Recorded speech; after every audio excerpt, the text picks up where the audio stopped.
नमस्कार, मैं हूं देवंकुर वधावन। राजस्थान तक के सभी दर्शकों का बहुत स्वागत है।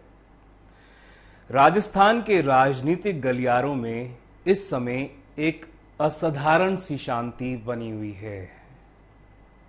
ये वो शांति है जो एक तूफान का संकेत दे रही है। ऐसी शांति जो मानो ऊपर से लाई गई हो, जिसमें जो किरदार हैं उनको चुप रहने के लिए कह दिया गया है। यही एक कारण है कि पिछले 4 से 5 दिनों में आपने शायद ही किसी बड़े नेता के मुंह से आक्षेप, आरोप या कटाक्ष की राजनीति देखी हो। उसका कारण यह है कि ऊपर से फरमान जारी कर दिया गया है। फरमान भी ऐसा कि अगर आपसी आरोप लगाए तो कड़ी कार्रवाई हो सकती है। अब ऐसे में जब हमने कोशिश की राजस्थान के कैबिनेट मंत्री प्रताप सिंह खाचरियावास से बात करने के लिए, तो वो बिफर गए। बोले, आप मुझसे व्यक्तिगत सवाल नहीं कर सकते हैं। पर सवाल क्या था? सवाल यह था कि क्या आला कमान किसी भी व्यक्ति को राजस्थान की सत्ता की चाबी सौंपती है तो वो क्या सभी विधायकों को वो स्वीकार्य होगा? पहले तो उन्होंने कहा कि ये कोई सवाल पूछने का नहीं है, ये तय है कि सभी विधायकों को आला कमान का निर्देश मान्य होगा। पर जब उनसे सचिन पायलट के बारे में पूछा गया कि अगर सचिन पायलट का नाम आला कमान देती है राजस्थान के अगले मुख्यमंत्री के तौर पर, तो वो अचानक खड़े हो गए। बोले, आप मुझसे व्यक्तिगत सवाल नहीं कर सकते हैं। खाचरियावास जी, इसमें व्यक्तिगत क्या है? ये आप ही के नेता हैं। धारीवाल से लेकर महेश जोशी, धर्मेंद्र राठौड़, क्या ये कोई पायलट गुट के या बीजेपी के नेता हैं? क्या इन्हीं नेताओं ने पायलट गुट के नेताओं के ऊपर एक एक करके आरोप नहीं गढ़े? क्या पायलट गुट के नेताओं को गद्दार से लेकर बगावती नहीं ठहराया गया? तो अगर सचिन पायलट के नाम पर सवाल पूछा जाता है तो यह व्यक्तिगत सवाल कैसे हो सकता है? इस बात को लेकर राजनीतिक गलियारों में जो चर्चा हो रही है, वो माना जा रहा है कि ये जो नेता हैं ये इस समय भारी असमंजस की स्थिति में है कि अगर सचिन पायलट मुख्यमंत्री बन गया तो इनका क्या होगा? प्रताप सिंह खाचरियावास, डॉक्टर महेश जोशी, शांति धारीवाल जैसे नेताओं का क्या होगा? तभी इसी वजह से सचिन पायलट के बारे में इनसे सवाल पूछ लिया जाए तो इनकी बोहें चढ़ जाती हैं, नाराज हो जाते हैं, आक्रोशित हो जाते हैं। कांग्रेस के अंदर की ऊहापोह की स्थिति कुछ ऐसी बनी हुई है, क्या निगलते बन पा रही है ना उगलते बन पा रही है। इन सभी नेताओं का मानना है कि राजस्थान की राजनीति इस समय एक दोराहे पे खड़ी है, जहां से अगर आगे जाएं तो कहां जाएं। अभी फिलहाल की जो परिस्थितियां हैं उसको लेकर पायलट गुट के वरिष्ठ सूत्रों से मेरी बात हुई है। उनका कहना है कि ये तय है कि राजस्थान में सीएलपी यानी कि कांग्रेस लेजिस्लेचर पार्टी की मीटिंग होकर रहेगी। आखिरी बार जब मीटिंग होनी थी वो धारीवाल, डॉक्टर महेश जोशी जैसे नेताओं की वजह से नहीं हो पाई। और अगर आला कमान को अपना वर्चस्व कायम रखना है तो कहीं ना कहीं एक मैसेज भेजना जरूरी है कि दबाव की राजनीति के तले वो दबेगी नहीं। और इसी वजह से आप देख रहे होंगे, महसूस कर रहे होंगे कि सचिन पायलट से लेकर वेद प्रकाश सोलंकी, मुकेश भाकर और तमाम वो नेता जो सचिन पायलट गुट के कहे जाते हैं, फिलहाल चुप हैं। चुप इसलिए भी हैं कि उनको शायद एक मैसेज दे दिया गया है, एक आश्वासन है कि जो कुछ हुआ, जो नहीं होना चाहिए था, उसको सही करने की कवायद जरूर होगी। और इसी वजह से पायलट गुट मान चुका है कि जो पूरी प्रक्रिया होनी थी, जिसमें उनका कहना है कि अगर ये लोग कह रहे हैं कि 100 से अधिक विधायक इनके साथ हैं, तो क्यों 1-to-1 मीटिंग नहीं होने दी गई मल्लिकार्जुन खड़गे और अजय माकन के साथ? क्यों विधायकों को जो वहां पर पहुंचे थे और जिनमें से, और वो विधायक जो कि ना तो धारीवाल के यहां पहुंचे, ना ही सचिन पायलट गुट के माने जाते हैं, पर उस दिन जिस दिन सीएलपी की मीटिंग होनी थी, वो मुख्यमंत्री निवास पहुंचे थे, जिनमें तमाम वो नेता हैं, दिव्या मदेरणा है और कई नेता हैं जिन्होंने मुखर तरीके से बाहर आकर कहा है कि वो आला कमान के साथ हैं। क्या यही वजह है कि ये जो नेता हैं, धारीवाल, डॉक्टर महेश जोशी, ये नहीं चाहते थे कि 1-to-1 मीटिंग हो? तो साफ तौर पर पायलट गुट का मानना है कि आप 1-to-1 मीटिंग होने दीजिए, एक एक करके राय ली जाए, पूछा जाए, और ये जो प्रक्रिया है उससे पायलट गुट बचना नहीं चाह रहा, ना ही बचने की कोशिश कर रहा है।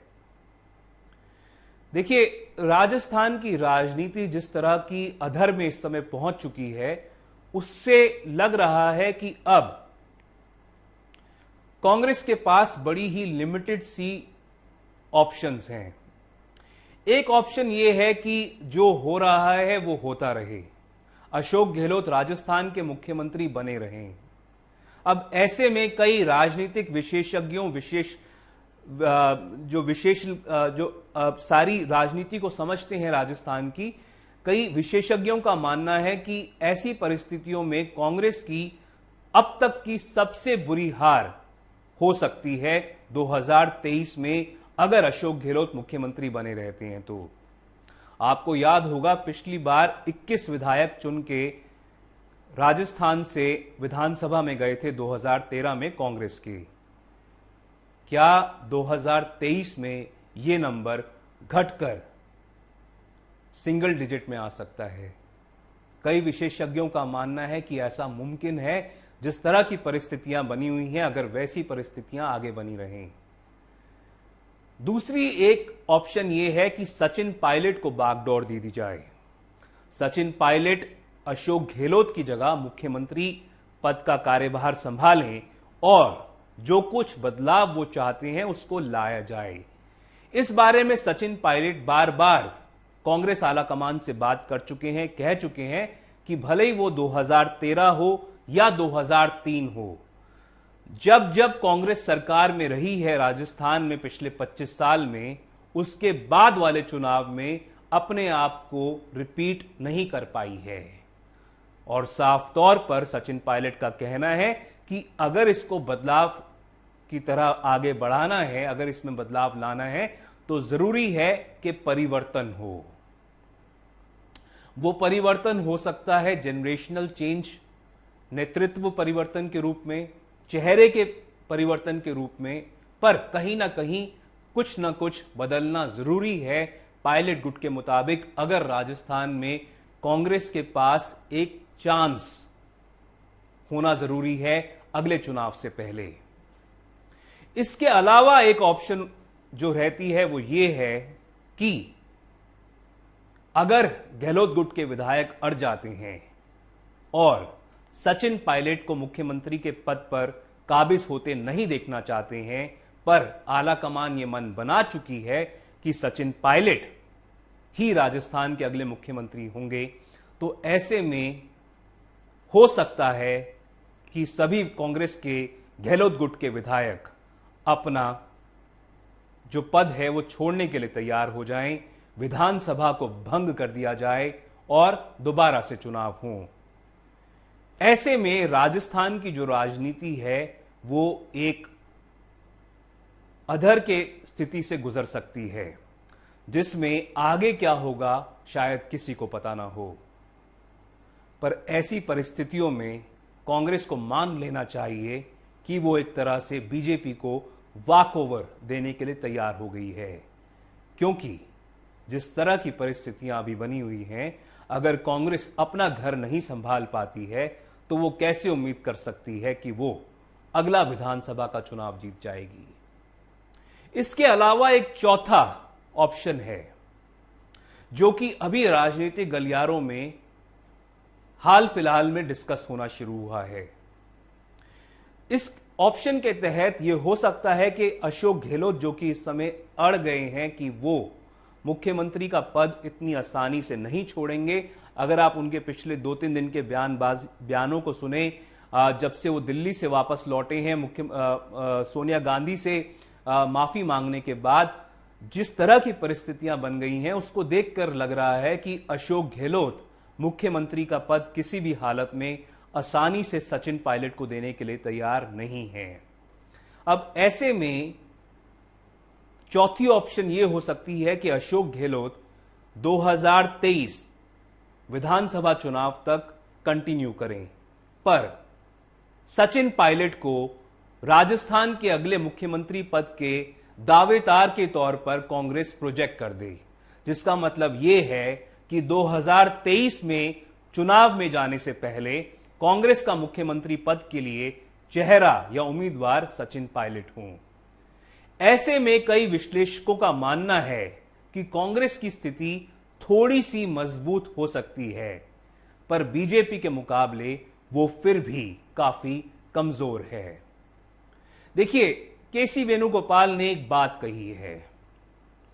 जब वो सोनिया गांधी के घर से अशोक गहलोत के साथ बाहर निकल रहे थे, उसके बाद उन्होंने कहा कि राजस्थान के मुख्यमंत्री पद का जो फैसला है वो सोनिया गांधी के द्वारा 2 दिन में ले लिया जाएगा। वो जो 2 दिन का अवधि था वो समाप्त हो चुकी है और अब माना जा रहा है कि सोनिया गांधी, जो कि कर्नाटक पहुंच चुकी हैं, वो राहुल गांधी और केसी वेणुगोपाल, जो इस समय कर्नाटक में ही मौजूद हैं, इनके साथ मिलकर अंतिम तौर पर मंथन करके इस बारे में फैसला ले सकते हैं कि राजस्थान की राजनीतिक गुत्थी को किस तरह सुलझाया जाए। पर वर्तमान की जो परिस्थितियां बनी हुई हैं, उससे साफ हो चुका है कि कहीं ना कहीं एक बड़ा तूफान राजस्थान की राजनीति में फिर जल्द आने वाला है। कैमरा पर्सन मनीष के साथ देवंकुर वधावन, जयपुर राजस्थान तक के लिए।